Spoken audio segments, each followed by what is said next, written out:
Captain Jamin Kim sat in his command chair aboard the Persistence, watching the Galactic Council meeting through the main view screen. His ship floated silently in orbit around the Council's massive space station, waiting like it always did, waiting for decisions that never came, waiting for justice that never arrived. On the screen, Ambassador Dion Park stood at the human podium. She looked tired. She always looked tired these days. For 5 years she had served as Earth's voice in this chamber, and for 5 years she had been ignored. "Honorable members of the Council," Daun said, her voice steady despite everything. 3 weeks ago, the Drathan Confederacy attacked our colony on New Jeju. 40,000 humans are dead. 15,000 more have been taken as slaves. We have provided evidence. We have shown you the recordings. We ask again for Council intervention. Jamin clenched his fists. New Jeju. His sister had lived there. Past tense. Had lived. The Drathan representative rose from his seat. He was massive, covered in thick scales with forearms and eyes that glowed red. When he spoke, his translator made his voice sound like grinding metal. "The humans lie," the Drathan said. "New Jeju was in disputed territory. They built their colony in our space. We simply reclaimed what was ours." "That's not true," Daun replied calmly. "New Jeju was established in 2531, 16 years ago. The territory was legally purchased from the Seln Assembly. We have the contracts." "Contracts mean nothing," a voice called out. It came from the Veltari section. The Veltari were tall, elegant beings who controlled the largest empire in the galaxy. They thought they were better than everyone else, and the Council usually agreed with them. "The humans always complain, always crying about something." Laughter filled the chamber, not just from the Veltari, but from dozens of species. The insectoid cricks clicked their mandibles in amusement. Even some of the smaller species joined in. Jamin felt his jaw tighten. He had been a captain for 12 years. He had served humanity with pride. But in all that time, he had watched his people suffer, trade routes blocked, patents stolen, colonies raided, and every single time the Council did nothing. "I call for a vote," Daun said, raising her voice above the laughter. "I call for immediate sanctions against the Drathan Confederacy for their unprovoked attack on a human colony." The vote was quick. Out of 247 council members, only 8 voted in favor of sanctions. The humans, of course, and 7 smaller species who knew what it felt like to be bullied. Everyone else either voted no or abstained. The Drathan representative actually laughed. Not through his translator, but a real, booming laugh that echoed through the chamber. "Perhaps," he said, still laughing, "the humans should learn to fight back instead of running to the Council like frightened children. Or maybe they should just accept that they are weak. The galaxy has no place for the weak." Daun stood perfectly still. Jamin knew that look. She was furious, but she wouldn't show it. That was the human way. Stay calm, stay diplomatic. Keep trying to make peace. "This council is dismissed," the chairman announced. "Next session will be in 2 weeks. The view screen went dark. Jamin sat in silence for a long moment. Around him, his bridge crew worked quietly. They had all watched the same thing. They all knew how it would end. "Captain," his communication officer said softly, "Ambassador Park is requesting to speak with you." "Private channel." "Put her through," Jamin said. Dawn's face appeared on his screen. She looked even more tired up close. There were dark circles under her eyes. "Jamin," she said. They had known each other for years, long before he became a captain and she became an ambassador. "I'm sorry about your sister." "I tried. I know you did," he replied. "You always try." "I'm sending a message to Earth tonight," Daun said quietly. "I'm going to recommend that we reconsider our diplomatic strategy. This isn't working. It's never worked. They see our patience as weakness, Welly. What do you think will happen?" "I don't know. But something has to change. We can't keep doing this. We can't keep losing people while the Council laughs at us." Jamin nodded slowly. "How long have we been part of the Council?" 127 years. "Since first contact." 127 years of this," Jamin said. "Maybe you're right. Maybe it's time for something different." After Daun disconnected, Jamin stood and walked to the viewport. From here he could see the Council station, a massive structure built by dozens of species over thousands of years. It was supposed to represent unity, peace, cooperation. Instead, it was just a place where the strong bullied the weak. His first officer, Commander Sujin Kwan, approached quietly. She had lost friends on New Jeju too. "Captain," she said, "the crew is asking questions." They want to know what we're going to do. We follow orders, Jamin said. We're a diplomatic vessel. We stay here and support the ambassador. And if the orders change? Jamin looked at her. Su Jin had been with him for 8 years. She was smart, loyal, and tough. She was also tired of watching humanity suffer. If the orders change, he said carefully, then we'll follow the new orders, whatever they are. Su Jin nodded and returned to her station. That night, Jamin couldn't sleep. He kept thinking about his sister. Her name had been Hana. She had been a teacher on New Jeju working with children. She had believed in the colony, believed they could build something good there. She had been wrong. The Dratham didn't care about human dreams. They only cared about power. Jamin pulled up the news feeds from New Jeju. The images were horrible. Burned buildings, bodies in the streets. The Drathan had been brutal, killing anyone who resisted and taking the rest as slaves. And the council had done nothing. Worse than nothing. They had laughed. His communication panel beeped. A message from Earth, marked urgent and encrypted. Jamin opened it. It was from Admiral Tae-Yang Choi, the head of the United Earth Defense Fleet. The message was short. Stand by for new orders. Everything is about to change. Jamin read the message 3 times. Then he forwarded it to his senior officers with instructions to prepare the ship for possible reassignment. He didn't know what was coming, but something in Admiral Tae-Yang's words made his heart beat faster. Stand by for new orders. Everything is about to change, maybe. Jamin thought. Humanity was finally done being patient. Maybe the galaxy was about to learn that patience wasn't the same thing as weakness. Maybe they were about to find out what happened when you pushed humans too far. Outside his window, the stars looked the same as they always did. Cold, distant, uncaring. But somewhere in that darkness, things were shifting. Decisions were being made. The future was coming, whether the galaxy was ready or not. Captain Jamin Kim returned to his chair and waited. Soon he knew the waiting would be over. One way or another, humanity's long patience was coming to an end. And when it did, the galaxy would never be the same. President Sang Woo-yoon stared at the holographic display floating above his desk. Red markers covered the map of human space.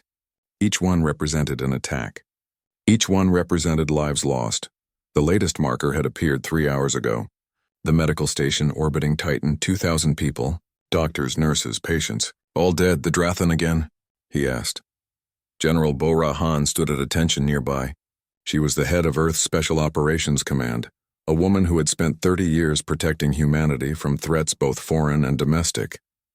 Yes, sir, Bo-Ra said. They hit the station with missiles. It was clearly marked as a medical facility. They knew exactly what they were targeting.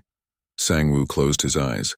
2,000 more, added to the 40,000 from New Jeju, added to the hundreds of thousands who had died over the past century from various attacks. Accidents that weren't accidents and quiet murders that the council ignored. How many more? He asked quietly. How many more of our people have to die before we do something? That's why I'm here, sir, Bo-Ra said. The Joint Chiefs are unanimous. We need to act. A knock on the door interrupted them. Sang-woo's assistant entered with 3 more people. Counselor Ji-won Song, who led the peaceful faction in Earth's government. Engineer Hyun-woo Nam, the head of Earth's weapons development program. And Dr. Hai-Jin Lee, their best expert on alien cultures. Thank you for coming, Sang-woo said. Please sit. We have decisions to make. Ji-won spoke first. She was in her 60s with silver hair and a gentle voice. She had always advocated for peace. Mr. President, I understand the anger. I feel it too. But we cannot abandon our principles. We are better than this. We should try economic sanctions first, cut off trade with the Drathan, make them feel the consequences without violence. We've tried sanctions, Bo-Ra said flatly, 17 times over the past 50 years against various species. They don't work. The Council just helps them bypass our restrictions. Then we try diplomatic pressure. We make alliances with other species who... Who? Bo-Ra interrupted. Which species will stand with us? We've been begging for allies for over a century. No one helps us because everyone knows the Council will protect the strong and abandon the weak. Hyun-woo cleared his throat. He was younger than the others, barely 40, but brilliant. He had designed most of Earth's defensive systems, if I may, he said. I've brought something that might change this conversation. He activated his own holographic display. Technical specifications filled the air. Ship designs, weapon systems, defense grids. What am I looking at? Sang-Woo asked. The truth, Hyun-Woo said. For 127 years, we've been playing defense. Building shields, creating barriers, developing technology to protect ourselves. But we never showed the galaxy what we were building. We never wanted to seem threatening. He changed the display. Now it showed comparison charts between human technology and council technology. Our railguns can fire projectiles at 5% of light speed. The best council weapons achieve 1%. Our power generation is 40 years ahead of theirs. Our computing systems are 60 years ahead. Our ship engines, our sensors, our materials science, we're better at almost everything. How is that possible? Ji-won asked, shocked. Because we had to be, Hyun-Woo said simply. We couldn't match them in numbers. We couldn't match them in territory. So we focused on innovation, on being smarter, on being better prepared. And we kept it all secret because we thought that's what peaceful species did. Dr. Hyejin spoke up. She had been listening quietly, her face troubled. I decrypted some Drathan communications yesterday, she said. I need to show you what I found. She played an audio file. The translation was rough, but the meaning was clear. Drathan military officers talking about the attack on New Jeju, laughing about how easy it was, discussing how the council had actually encouraged them to test humanity. Test us, Sang-Woo said, his voice dangerous. The council thinks we're cowards, Hyejin said. They've been running an experiment for decades. How much can humans take before we fight back? The Veltari actually have bets running on how many colonies can be destroyed before we respond militarily. Silence filled the room. Even Ji-won looked shaken. They're treating this like a game, Bora said. Our deaths are entertainment to them. Sang-Woo stood and walked to the window. Outside he could see Earth below, blue and beautiful. Home to 20 billion humans. A planet that had survived wars, disasters, and first contact with aliens who saw them as inferior. Counselor Song, he said, not turning around. You've always been the voice of peace in my administration. I respect that. So I need to know, what would you do? Ji-won was quiet for a long moment. When she spoke, her voice was sad. I would try one more time to negotiate, but if I'm honest with myself, I know it won't work. They've shown us who they are. They've shown us that they'll never respect us unless we force them to. So you're saying we should fight. I'm saying... Ji-won paused, choosing her words carefully. I'm saying that sometimes refusing to fight doesn't preserve peace. Sometimes it just encourages more violence. And I'm saying that I'm tired of watching our people die while we do nothing. Sang-Woo turned back to face them. He looked at each person in turn. Bora ready for action. Hyun-Woo confident in his technology. Hyejin angry at the betrayal. And Ji-won, finally accepting that peace required strength. General Han, he said, if we go to war, can we win? Yes, sir, Bora said immediately. We can't hold territory like they can. We don't have enough ships or soldiers, but we can hurt them. We can hurt them badly enough that they'll regret ever testing us. Engineer Nam, are your systems ready? They've been ready for years, sir, Hyun-Woo said. Just waiting for authorization to deploy them.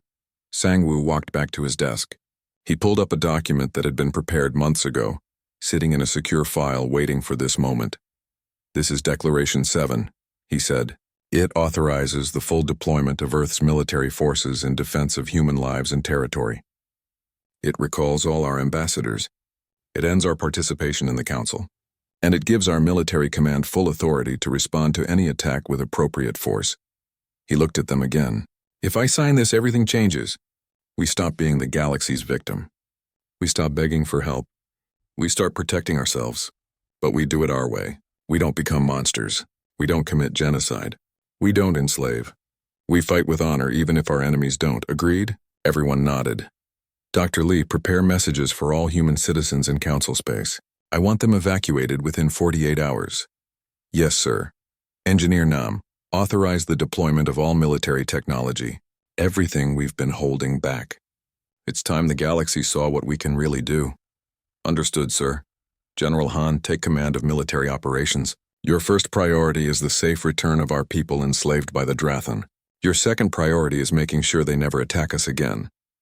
It will be my honor, sir, Bora said. And she actually smiled. Counselor Song, I need you to prepare a statement for the Earth public. They need to understand why we're doing this. They need to know that we tried everything else first. I'll have it ready within the hour, Ji-won said. Sang-woo picked up a stylus. His hand shook slightly as he held it over the document. 127 years of patience. 127 years of trying to be better. 127 years of hoping that the galaxy would accept them. All of it ending with one signature. He signed. Transmit this to all Earth military forces, he said. And prepare a message for the Galactic Council. I want them to know exactly why this is happening. Bora took the signed document and left immediately. Hyunwoo and Heejin followed. Only Ji-won remained. You made the right choice, she said quietly. I wish it had been different. But you made the right choice, did I? Sang-woo asked. Or did I just start a war that will kill millions? No, Ji-won said firmly. They started this war 127 years ago when they decided we were weak. You're just finishing it. After she left, Sang-woo recorded his message to the council. It was short. For 127 years, humanity has shown you our best nature. We have been patient. We have been forgiving. We have been merciful. We have been all these things not because we are weak, but because we believed in a better way. We believed that the galaxy could be a place where disputes were solved with words, not weapons, where justice was given freely, not taken by force. We were wrong. Today that chapter ends. Today, humanity will defend itself, not with apologies, not with requests, but with action. We gave you peace. You chose war. Now you'll learn the difference. He sent it, and across human space, warships that had been waiting for this moment began to move. The Retribution dropped out of slipspace at the edge of the Drathan home system. Captain Jamin Kim had renamed his ship himself. No longer the Persistence. That name belonged to the old humanity, the one that waited and hoped. This was a new era. Status report, he said calmly. Commander Soo-jin checked her displays. 12 ships in formation with us. All systems operational. The Drathan defense fleet is moving to intercept. I count 300 ships. 300 against 13. The old humanity would have retreated. The new humanity had different plans. Lieutenant Young-ho, Jamin said to his fighter wing commander, launch all fighters. Pattern Delta. Yes, sir. Young-ho's enthusiasm was clear even over the comm. He had been waiting for this moment. General Bora stood on the bridge, watching everything. She had chosen to ride with the Retribution personally. This was too important to command from a distance. Captain Kim, she said. The Drathan are hailing us. War Master Drathkar himself. Put him on screen. The view screen lit up with the image of the Drathan commander. He was even bigger than most of his species, covered in battle scars. His forearms gestured dismissively. Humans, he growled through his translator. You come here with 13 ships? This is your mighty response? We will crush you and then we will finish what we started on New Jeju. Your entire species will be slaves or corpses. Jamin stood slowly. He thought about his sister, about her students, about the 40,000 dead. War Master Drathkar, he said calmly. I am Captain Jamin Kim. My sister died on New Jeju. You killed her. You laughed about it. So let me be very clear. Today is the day you learn that humanity's patience was never weakness. It was mercy. And you no longer deserve our mercy. Mercy? Drathkar laughed. You have no power to grant mercy or... Jamin cut the transmission. All ships. Fire at will. The battle began. Human railguns spoke first. Each ship carried weapons that could accelerate tungsten rounds to 5% of light speed. At that velocity, shields meant nothing. Armor meant nothing. The laws of physics became weapons.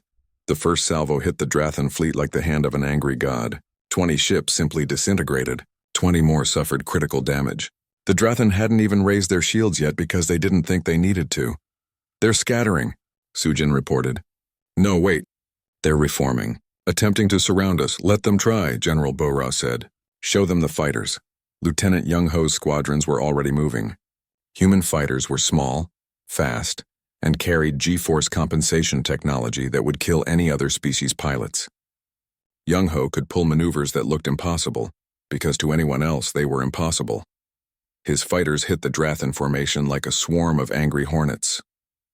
They were too fast to track, too maneuverable to hit, and their weapons, though smaller than ship-mounted guns, were still devastatingly effective. Enemy missiles incoming, Soo-jin called out. Point defense systems active, Jamin said calmly. The Drathan had launched thousands of missiles. They looked overwhelming, but human point defense lasers, originally designed for mining operations, could track and destroy incoming projectiles with perfect accuracy. The missiles died in beautiful, deadly fireworks that never touched their targets. "They're trying to jam our communications," the comm officer reported. "They can't," Bora said. "Our communications are quantum encrypted. They might as well try to jam gravity." The battle continued. The Drathan fought hard, but they were fighting technology they couldn't understand and tactics they had never encountered.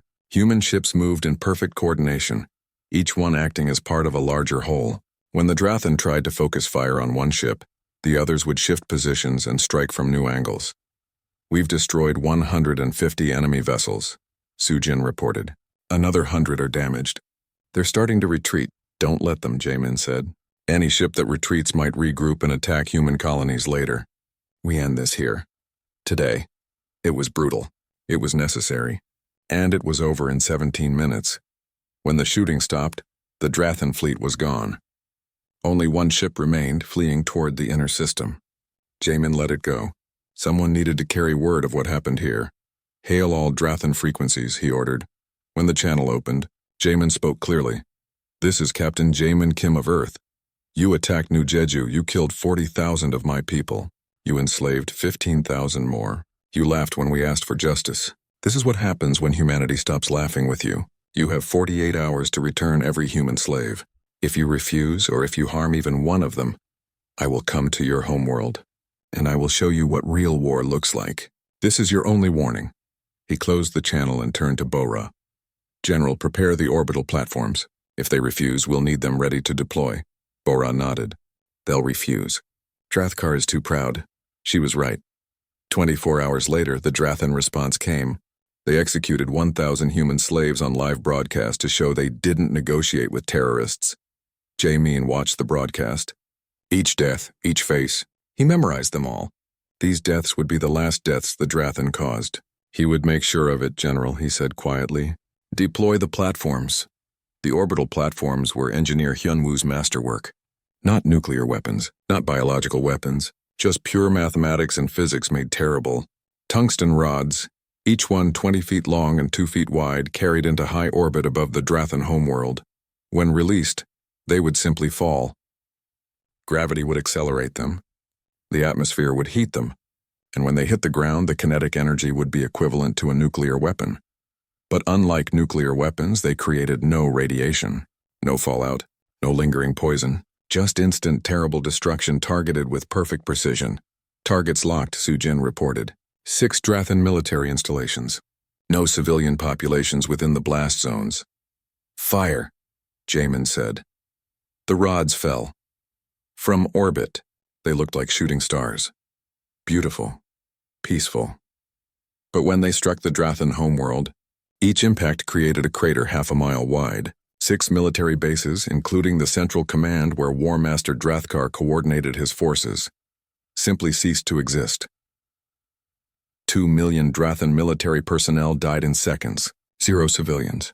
The precision was perfect, and that precision was more terrifying to the galaxy than the destruction itself. Across the galaxy, every species watched. This wasn't the humanity they knew. This wasn't the species that begged and pleaded. This was something else. Something that had always been there, hidden beneath the surface. War Master Drathkar survived, though his command center was destroyed. He appeared on all frequencies 2 hours later. The proud warrior looked broken. "We surrender," he said simply. "We will return all human prisoners. We will pay reparations. We will accept any terms." "Not good enough," General Bora responded. "Here are our terms. You will return every human slave immediately. You will pay reparations for the next 200 years. You will cede the 3 border systems closest to human space. You will dismantle 50% of your military, and you will submit to war crimes tribunals for every officer involved in attacks on human civilians. These terms are not negotiable." "We accept," Drathkar said. He looked at the camera with what might have been respect or might have been fear. "Tell your Captain Kim that the Drathan people will never forget this day. We thought you were weak. We were fools." The transmission ended. On the Retribution's bridge, the crew was silent. They had won, decisively, completely, but nobody celebrated. This wasn't something to celebrate. It was just something that had needed to be done. "Captain," Sujin said quietly, "we're receiving a transmission from the Galactic Council. They want to speak with Earth's government immediately. I bet they do, Jamin said. Forward it to President Yoon. This is above my authority now. General Bora smiled grimly. They're scared. They should be. We just showed them that everything they thought they knew about humanity was wrong. Across the galaxy, in his palace on the Veltari homeworld, Chairman Velmon watched recordings of the battle. He watched them again and again, studying every moment. The humans had been hiding their strength. For over a century, they had been capable of this and chose not to use it. That was perhaps the most disturbing part. They had the power to fight back all along. They had simply chosen mercy instead. Velmon opened a secure channel to the other major species leaders. His message was simple. We need to discuss the human problem before it's too late. They've stopped asking for permission. They've stopped asking for justice. They've stopped asking for anything. And that makes them more dangerous than anything we've faced before. The responses came quickly. Everyone agreed. Something had to be done about humanity. But they were already too late. The galaxy had pushed humanity past the breaking point, and now humanity was pushing back. Fleet Admiral Min Seo Yang studied the holographic display in the command center on Luna. 7 species had formed what they called the Grand Coalition for Galactic Order. Their combined fleet numbered 4,000 warships, now gathering at the edge of Council space. 4,000 ships to deal with humanity's 600. On paper, it looked like humanity was doomed. Min Seo smiled. Numbers had never told the whole story. Intelligence Director Bei, she said, show me what you've intercepted. Dong Hyun Bei pulled up the decoded transmissions. He was a quiet man who had spent 20 years in Earth's intelligence services. He knew more about the galaxy's secrets than most council members. They're terrified, he said simply. The public statements talk about containing humanity, about protecting galactic stability, but the private communications tell a different story. They're afraid we'll demand restitution for 127 years of abuse. They're afraid we'll topple their power structure. Good, Min Seo said. They should be afraid. Ambassador Yoonji Ro entered the room. She had been recalled from the Crick swarms and now served as the military's liaison to what remained of Earth's diplomatic corps. Admiral, she said, the Coalition has sent an ultimatum. They want us to surrender our fleet, submit to Council authority, and pay reparations to the Drathan for our unprovoked attack. They've given us 24 hours to comply. Reparations to the Drathan, Min Seo repeated slowly. The species that enslaved our people, that killed 40,000 of us. They want us to pay them. Yes, ma'am. Send them our response. Tell them that humanity does not surrender, not to bullies, not to tyrants, not to anyone. And tell them that if they want a war, we'll give them one they'll never forget. President Sangwoo's face appeared on the main screen. He was speaking from Earth. Admiral Yang, you have full authorization to engage the Coalition. But remember our principles. We fight to defend ourselves, not to conquer. We disable when we can. We destroy only when we must. And we never ever target civilians. We're better than they are. Let's prove it. Understood, Mr. President, Min Seo said. We'll make you proud. Engineer Hyun Woo appeared next to the President's image. He looked excited. Admiral, I'm uploading the final specifications for the AI coordination system. Each of your ships will be able to fight with the tactical precision of 1,000 strategists working together. The Coalition won't know what hit them. What about their AI? Yoonji asked. They banned strong AI centuries ago, Hyun-woo explained, after various species had problems with rogue systems. But we perfected human AI cooperation. Our systems don't replace human judgment. They enhance it. Every captain still makes the final decisions. The AI just helps them make better ones, faster. Min Seo nodded. This was humanity's real secret. While other species feared artificial intelligence, humans had learned to work with it, not as masters or servants, but as partners. What else do we have that they don't? She asked. Stealth frigates that are invisible to conventional sensors, self-replicating combat drones that can overwhelm defenses, weapons designed to disable rather than destroy, and psychological warfare tailored to each species' biological weaknesses. We've spent a century studying them. They've spent a century dismissing us. That's about to cost them everything. The Coalition fleet began moving. 4,000 ships, the largest military force in recorded history. They planned to meet the human fleet at the Nexus Expanse, a strategically vital location that controlled access to dozens of trade routes. Minacio gathered her 600 ships and met them there. The battle began at dawn on the third day. The coalition struck first, launching waves of missiles that darkened space itself. It should have been overwhelming.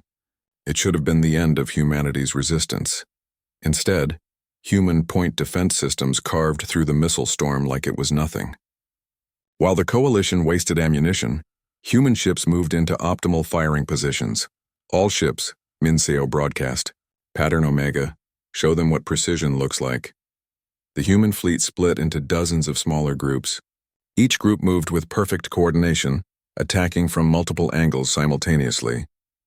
The coalition tried to respond, but their communications were too slow, their coordination too poor. Lieutenant Young-ho's fighter wings executed maneuvers that looked like magic. They appeared behind enemy formations, struck hard and vanished before return fire could touch them. Coalition pilots tried to follow, but their bodies couldn't handle the G-forces that humans shrugged off. Enemy flagship launching a counterattack, reported the tactical officer. Let them, Minseo said calmly. Spring the trap. Stealth frigates that had been waiting, invisible, suddenly appeared inside the coalition formation. The enemy had no idea they were there until weapons fire erupted from what should have been empty space. Chaos spread through the coalition ranks. They're trying to regroup, Dong-hyun reported. But their command structure is breaking down. Too many different species with too many different tactics. They can't coordinate. The battle raged for 3 days. The coalition threw everything they had at the human fleet. They tried overwhelming numbers. They tried coordinated strikes. They tried ramming attacks in desperation. Nothing worked. Human ships danced through space like they were alive. Every movement was perfect. Every shot was calculated. When coalition ships were disabled, humans left them adrift rather than destroying them. Those crews broadcasted their surrender, spreading fear through the coalition ranks. On the morning of the 4th day, High Coordinator Selvek of the Seln Assembly made an announcement. The Seln Assembly withdraws from this coalition. We will not participate in a war we cannot win against a species that shows more mercy than we deserve. The humans have proven themselves. To our shame, we only attack them now because we fear their justice. The crick swarms followed hours later, then the smaller species. The coalition was collapsing. By sunset, the coalition had lost 3,200 ships. Humanity had lost 43. Chairman Velmon watched from his flagship as his dream of crushing humanity died. The Veltari Empire had supplied more ships than anyone else to this coalition. Now those ships were debris or fleeing in disorder. Ambassador Yunji's message reached him on a secure channel. Chairman Velmon, this is Ambassador Yunji Ro of Earth. I am authorized to offer you terms. Surrender now and face justice for your crimes, or continue fighting and face the same fate as the Drathan. Humanity has no interest in genocide. We never did, but we will accept nothing less than justice. You have 1 hour to decide. Velmon looked at his advisors. They all knew the truth. The war was lost. It had been lost from the beginning because they had never understood what they were fighting. But Velmon was proud. The Veltari had ruled the largest empire in the galaxy for 10,000 years. They didn't surrender to species that had barely reached the stars. Prepare the final strike force, he ordered. 200 ships equipped with planet-killer weapons. Target Earth itself. While their fleet is here, we'll destroy their homeworld. Let's see how merciful they feel when their families are dead. His advisors protested, but Velmon silenced them. This was about pride now. About sending a message. If the Veltari fell, they would take humanity with them. The strike force launched in secret, using hidden routes to approach the Sol system. They were the Empire's elite forces, equipped with weapons that could crack planets. Velmon didn't know that Earth had defenses. Defenses built over 127 years. Defenses that no one had ever seen because they had never been needed, until now. Colonel Ji-hoon Moon sat in the command center hidden beneath Luna's surface.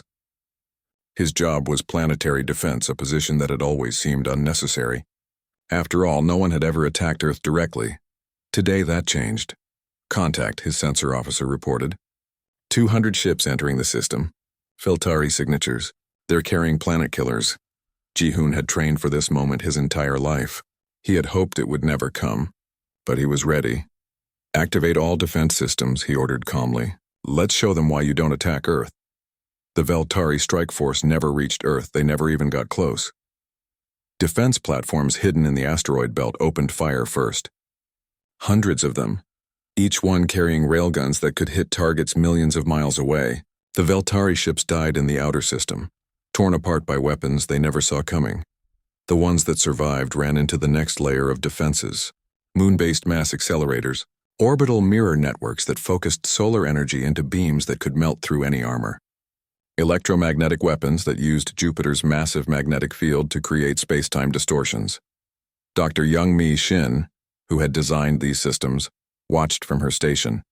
She had spent decades building Earth's defenses, always hoping they would never be used. "They thought we were defenseless," she said quietly.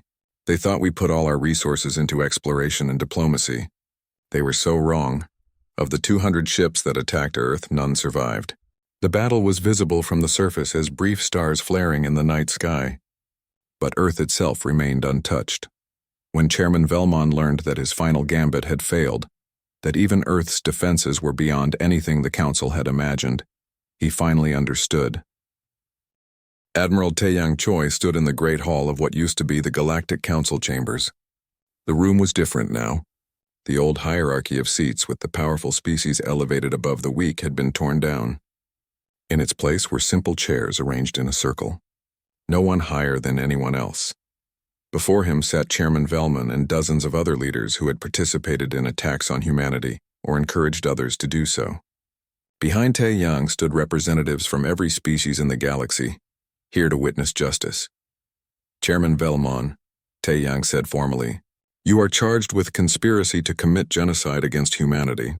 You are charged with encouraging attacks on human colonies. You are charged with crimes against sapient beings." "How do you plead?" Velmon looked old now. The proud leader who had ruled the largest empire in the galaxy seemed small in his chair. "Guilty," he said quietly. "To all charges." The tribunal lasted 3 weeks. Thousands of officials and military leaders were tried. The evidence was overwhelming. Dr. He-Jin had decrypted decades of communications showing the Council's true nature. They hadn't ignored humanity's suffering. They had encouraged it, but humanity's justice was measured. Only those directly responsible for atrocities faced severe punishment. Most received rehabilitation and re-education. The goal wasn't revenge. It was prevention, making sure this could never happen again. President Sang-woo addressed the galaxy on the final day of the tribunals. "We could have been conquerors," he said. "After everything you did to us, we could have burned your worlds. We could have enslaved your people. We could have done to you what you did to us. But we didn't. Do you know why? Because we're better than that. Because we remember what it felt like to be the victims, and we refuse to become the monsters we fought against." In the audience, species who had mocked humanity for over a century listened in silence. Some felt shame. Some felt relief. All of them understood that they had been given a gift they didn't deserve: mercy. Ambassador Daun returned to the council chambers, but everything was different now. She didn't have to beg for attention. She didn't have to plead for justice. When she spoke, the galaxy listened. "We are establishing a new council," she announced, "one based on principles that should have existed from the beginning. Every species has equal voting rights regardless of military strength or territory. Aggression will be met with collective response from all members. Technology and resources will be shared equitably, and the strong will protect the weak, not exploit them." The proposal passed unanimously. No one dared vote against it. Years passed. The galaxy changed. Engineer Hyun-woo's technologies, once kept secret for defense, were now shared freely. Medical advances that could have saved billions over the past century were finally distributed. Energy systems that could power entire planets without pollution became standard. Food production technology that could end hunger was given to every species. Dr. Hyejin established the Institute for Xenocultural Understanding on Luna. Species that had been enemies for millennia came together to learn about each other, to find common ground, to build something better than the old council had ever been. Captain Jaemin Kim retired. He returned to New Jeju, rebuilt and renamed Remembrance to honor those who had died. He taught at the school his sister had worked at, telling children stories about patience and justice, about knowing when to fight and when to forgive. On the anniversary of the war's end, Fleet Admiral Min Seo gave a lecture at the new Galactic Military Academy on Luna. The room was filled with cadets from dozens of species, all learning together. They thought our patience was weakness, she said. They thought our mercy was cowardice. They thought our restraint was inability. They were wrong on every count. Humanity didn't lack the capacity for war. We lacked the desire for it. But when they forced our hand, we showed them why patience is not weakness. It's strategy. It's preparation. It's the choice of the truly powerful to show mercy until mercy becomes complicity. A young Drathan cadet raised his hand. Admiral, do you think we can ever truly make amends for what our species did? Minseo looked at him thoughtfully. Your people are trying. That's what matters. You didn't commit those crimes. Your leaders did, but you have the chance to build something better, to prove that species can change, to show that the future doesn't have to repeat the past. The cadet nodded, grateful. Across the galaxy, the former aggressor species were changing. The Drathan, once proud warriors who took what they wanted, now worked to repay their debt to humanity. They built schools. They supported colonies. They sent their best engineers to help rebuild what they had destroyed. The Veltari Empire shrank to 1/10 of its former size, as conquered worlds were given independence. Velmon himself served his sentence with quiet dignity, teaching younger Veltari about the dangers of pride and the value of humility. Even the Crick swarms, who had mocked humanity so loudly, became some of humanity's strongest allies. They recognized that humans had shown them mercy when they could have shown vengeance. General Bora became the head of the new Galactic Defense Force, a military organization designed to protect all species equally. Under her leadership, it became the most respected institution in the galaxy. Not because it was powerful, though it was, but because it was just President Sang-Woo retired after serving 2 more terms. His final address to Earth became legendary. Let this be known across all stars and to all species that may one day join this assembly. Humanity sought peace. We begged for it. We bled for it. We died for it, and when peace was denied, we took it by force. We did not do this with joy. We did this with sorrow. But we did it with certainty. Never again will humanity allow atrocity to go unanswered. Never again will we mistake patience for powerlessness. And never again will any species forget. When humanity's patience ends, the galaxy changes. Decades later, a human teacher named Jiwoo taught history at a school on New Jeju. Her students came from 20 different species, all learning together. A small Veltari child raised her hand. Teacher Jiwoo, why is humanity so respected now? My grandfather says we used to laugh at humans. Jiwoo smiled sadly. Because we showed the galaxy that true strength isn't the eagerness to use power. It's the wisdom to know when you must. We were patient for 127 years. Not because we were weak, but because we believed in peace, and when peace failed, we fought. But we fought with honor. We fought with mercy. And we fought knowing that the goal wasn't to win a war. It was to build a better galaxy. Did we succeed? The child asked. Jiwoo looked around at her classroom. Students from species that had once been enemies, now friends. Learning together. Growing together. Building a future that the old council could never have imagined. Yes, she said. We succeeded. But we have to keep succeeding every day. Peace isn't something you win once. It's something you choose again and again, even when it's hard. That night, Jiwoo looked up at the stars from New Jeju. Somewhere up there, human ships patrolled the borders of known space, not as conquerors, not as oppressors, but as protectors, making sure that what happened to humanity would never happen to anyone else. The galaxy had learned its lesson. It had learned that humanity's patience wasn't weakness, that their mercy wasn't cowardice, that their restraint wasn't inability. And every species in the galaxy made sure to teach their children about the day humanity's patience ended, not as a warning of human cruelty, but as a reminder of human justice, as proof that even the kindest species has limits, and that pushing past those limits has consequences. But the story didn't end with war. It ended with peace, real peace, not the false peace of the strong dominating the weak, but genuine peace built on mutual respect and justice. In the Great Council chamber, now arranged with seats in a circle, Ambassador Da-un stood to address the assembly. She was older now, with gray in her hair, but her voice was still strong. Today marks the 50th anniversary of the new council. 50 years of peace, 50 years of cooperation, 50 years of proving that we can be better than we were. Let us never forget the cost of learning this lesson. Let us never forget those who died so we could stand here today, and let us never, ever forget that peace is a choice we must make together, every single day. The assembly rose in respect, not just for humanity, though humanity had earned that respect, but for the idea that had changed everything, that strength and mercy could exist together, that power and justice were not opposites, that the truly strong could choose peace without fear. The galaxy would never forget the moment humanity's patience ended, but more importantly, they would never forget what humanity chose to do with victory. They could have taken revenge, they could have conquered, they could have made the galaxy pay for 127 years of suffering. Instead, they built something better. They built a galaxy where no species would ever have to endure what humanity endured, where patience was respected, not exploited, where mercy was valued, not mistaken for weakness, and that, more than any military victory, was humanity's greatest triumph. The stars above New Jeju shone bright and clear. And among those stars, millions of beings from hundreds of species lived in peace. Not perfect peace.